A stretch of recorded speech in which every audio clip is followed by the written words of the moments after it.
Tapping করলে সেই পাশে তিনটা করে দুটো করে চল ঘুরে আসা কোথায় ঘুরতে যাবি?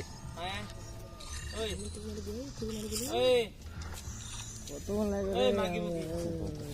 আগে মুখা যা মানে মুখা করে দিল রে ওই দেখ বিক্রম ধর তুই আসলে এখানে আর কেউ তোকে দেখতে পালো না। এই টাকা পড়ছে রে এই 10 টাকা এখন উঠাতা 10 টাকা রে কি হয়ে গেছে বুনে আনো বাদ দে ওলা গল্প মারি লাভ নাই।